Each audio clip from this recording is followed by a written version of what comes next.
दोस्तों, बीजेपी का super master stroke एक और कल और परसों जिस तरह से घटनाएं घटी, जो कोकरोच जनता पार्टी का प्रोटेस्ट हो या पार्लियामेंट की तरफ उनका प्रदर्शन हो, मार्च हो, ये सब जी चीजें हैं, वो मैं आपको बता चुका हूं और आपको भी पता होगा न्यूज में कि इसमें क्या हुआ, कैसे हुआ, क्या क्या हुआ, ये सब आपको पता है। लेकिन अगर देखें तो बीजेपी का मास्टर स्ट्रोक कैसे हो जाता है, और बीजेपी के जो प्रवक्ता हैं, जो सोशल मीडिया टीम है, इसको मास्टर स्ट्रोक साबित करने के कितने प्रयास कर सकती है। दोस्तों, आप जानते हैं कि बीजेपी का एक गुट है जो बीजेपी का ही लुटिया डुबो रही है।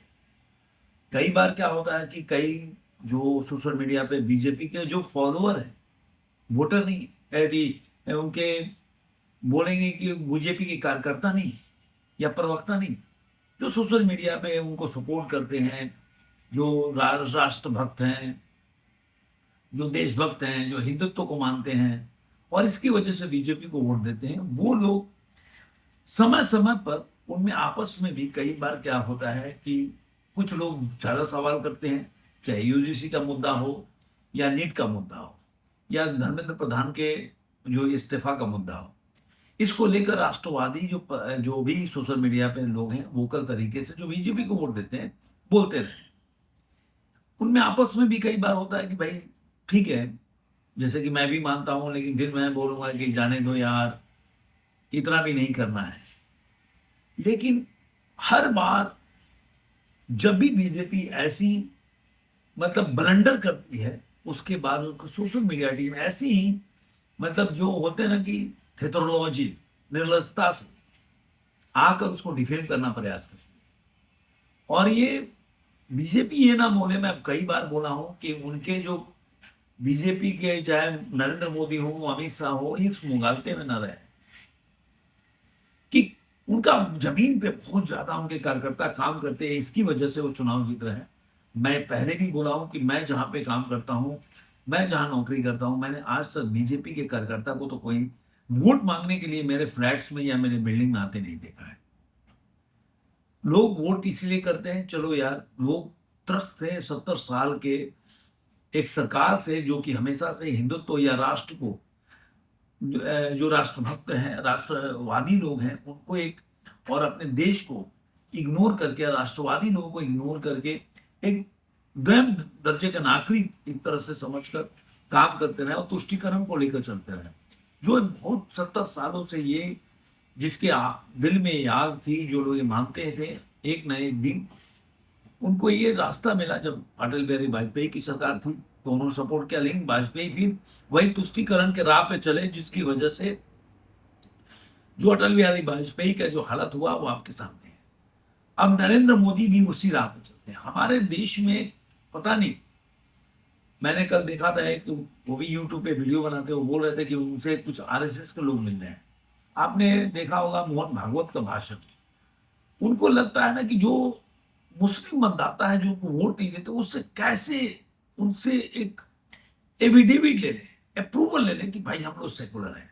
ये कीड़ा ना नरेंद्र मोदी के अंदर भी है कि जो उनके विरोधी हैं, चाहे मुस्लिम हो, चाहे जो वामपंथी दल हो, जहां उनके आइडियोलॉजी से भिन्न करते हो, उनका उनका उनका अप्रूवल उनको कैसे मिल जाए, उनसे उनको कैसे मिल जाए कि नहीं है, आप अच्छे आदमी हो, आप अच्छा काम कर रहे हो। और इस चक्कर में बार बार ये अपने जो वोट बैंक है उसको इग्नोर करते हैं। उनके जो जिस वजह से लोग वोट देते हैं उससे भटक जाते हैं, जिसकी वजह से 240 पे आके सिमट गए। और यही हालत होगा तो 200 के नीचे भी जाए, क्योंकि जनता क्या है ना, जो आपको वोट देती है तो आपको तौलती भी है, देखती एक भी है। क्योंकि ये इस ज्यादा इसलिए नरेंद्र मोदी चल गए कि लोगों को लग रहा था कि अटल बिहारी वाजपेयी की सरकार जाने के बाद 10 साल तक चाहे राष्ट्रवादी हो चाहे हिंदू लोगों का क्या हालत था, उस चक्कर में लोग चलो एक बार और आजमा लेते, वो चल रहा है। अब ये जो मैं इतना आपको भूमिका भाषण क्यों दिया, अभी आप देखिए तिल का ताड़।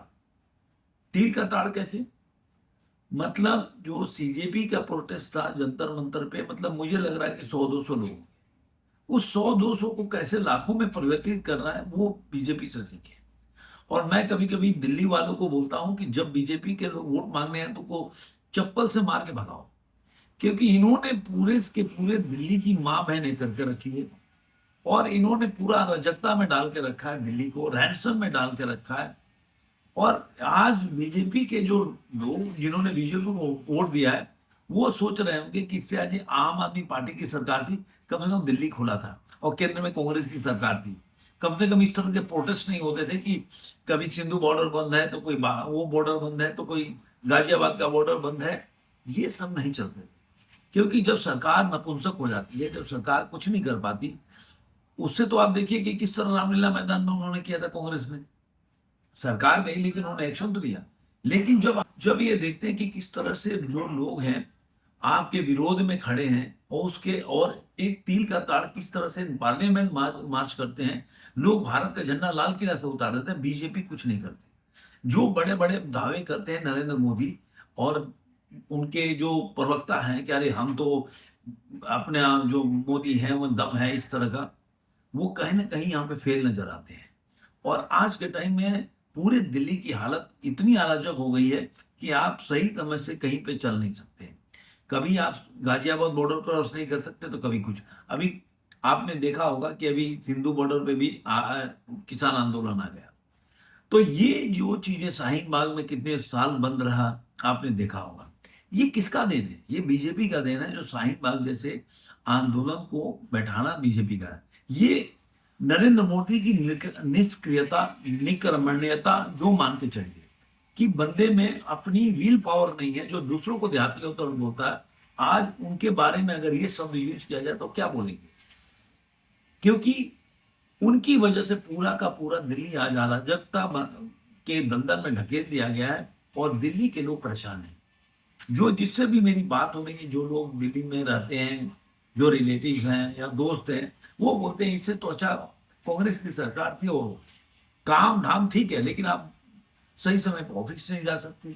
ये किस तरह का है? आप देखिए कि मन कैसे बढ़ता है कि आपने उसको पूरा से पूरा, उसको जो बीज था उसको पनपने दिया, फिर आपने उसके बाद गिरफ्तार किया वो संजय बांसु को, उसके बाद उसको पार्लियामेंट में तक मार्च करने दिया। वहां पे इतना बड़ा बवाल मार तोड़ा, आपको डर, उनको डर ही नहीं है।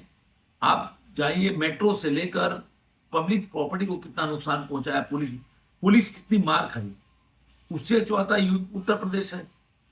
मैंने नरेंद्र मोदी से ज्यादा मुझे लग रहा है कि ज्यादा योग्य प्रधानमंत्री साबित हो गए योगी आदित्यनाथ। इस तरह से चलता है तो नरेंद्र मोदी, मुझे लगता है कि पूरी की पूरी नरेंद्र मोदी सरकार या नरेंद्र मोदी खुद एक अकर्मण्य प्रधानमंत्री है, जो निर्लजता से पद पे बैठे हुए हैं और हंसते हुए फोटो खिंचवाते हैं जब उनको लगता है कि जिन्होंने दिल्ली में वोट दिया है वो इतने परेशान हो रहे हैं उसकी एक आदमी की वजह से। आपको गद्दी पे बैठने का कोई अधिकार नहीं है। जब आपकी एक होता ना कि सरकार की एक धमक चली जाती है तो सरकार में बैठ के आप कुछ नहीं कर सकते। काम तो बाद में देखो, आम आदमी पब्लिक मेहनत करेगी तो काम करेगी। आपका बिजनेस नहीं चलेगा, आपका कोई दुकान पे बैठ के दुकान का तोड़ फोड़ करेगा, दुकान में घुस के तोड़ फोड़ करेगा, बाइकें तोड़ देगा, गाड़ियां तोड़ देगा, और ये सरकार बैठी रही। और ये घुटने टेक सरकार जब ये सौरभ दास से मिली और जिस तरह से इन्होंने बात की, जिस तरह अटल बिहारी वाजपेयी को घुटने टेक करके विदाई कर दिया ना लोगों ने, उसी तरह इनके भी घुटने टेक विदाई करेंगे लोग। और उसके बाद सौरभ दास से मिले और बोले कि हमारी मीटिंग चली, तो वो बंदा खुद बोला कि हमसे ये इतने डर गए थे कि हमसे मीटिंग करने के लिए बुलाया और इतने हमारी मांगे मांग ली। अब आप सुना कि पता नहीं हम नड्डा गए वहां पे मिलने के लिए कि अमित शाह गए मिलने के लिए सोनम वांगचुक से। आप जिस तरह से, और इसी वजह से राहुल गांधी जो है, राहुल गांधी वहां पे प्रदर्शन किए। उनको लगा कि भाई ये तो डरा हुआ प्रधानमंत्री है, और अब कई लोगों को लगने लगा कि राहुल गांधी से सही में जो नरेंद्र मोदी काफी डरते हैं, और यही वजह से उनके सामने वो जाने से बिलबिला जाते हैं, उनकी हालत खराब हो जाए। लोगों को लगने लगा है जो बंदा पार्लियामेंट में कि वो आप में कोई कुवत नहीं है उसके खिलाफ कार्रवाई करने के लिए। क्योंकि वो जानता है कि आपके दम नहीं है, आपके मतलब आप क्या बोलूं, शब्द मैं इतना गंदा यूज नहीं करना चाहता, इसलिए वो बंदा आपके जब आपके आप में दम नहीं होता तो आपकी बीवी का भी हाथ तो पकड़ के लेके चले जाते हैं। तो ये वहां पे देखने को मिलेगा। और इसलिए राहुल गांधी ने देखा कि भाई ये बंदा तो ऐसे ही है, मतलब इसके बस का कुछ है नहीं और ये कुछ करेगा ही नहीं, बस ये खिकी खिकी खिकी खिकी हंसता रहेगा, मतलब और मतलब निर्लजता से प्रधानमंत्री मोदी और कुछ कर नहीं पाएगा। इसलिए लोग इसको तू तड़ाक करके और निकल जाते हैं और ये कुछ नहीं कर पाते। अगर आदमी में दम होता तो इसके पहले ये जो तिल का ताड़ बना है ना, ये कुछ नहीं होता। ये नपुंसकता है सरकार की, जो इसके सामने सरकार ने घुटने टेके और आज आज ये हालत है। सरकार चल नहीं रही है, संसद में काम नहीं होता, इसमें पूरा का पूरा बीजेपी जिम्मेदार है, जिस तरह से सरकार नहीं चल पा रही है। और ये मामला अभी बढ़ता जाएगा, आप देखिएगा वॉश आउट होगा। और ये देहाती औरत के सारे प्रधानमंत्री से लेकर इनके प्रवक्ता सोशल मीडिया पर रोते रहेंगे कि भाई सरकार को नहीं चलने दिया जा रहा है, हम काम कैसे करें। तो आपको ये वीडियो कैसा लगा जरूर कमेंट में बताइए। फिर मिलेंगे किसी और में, आज तक।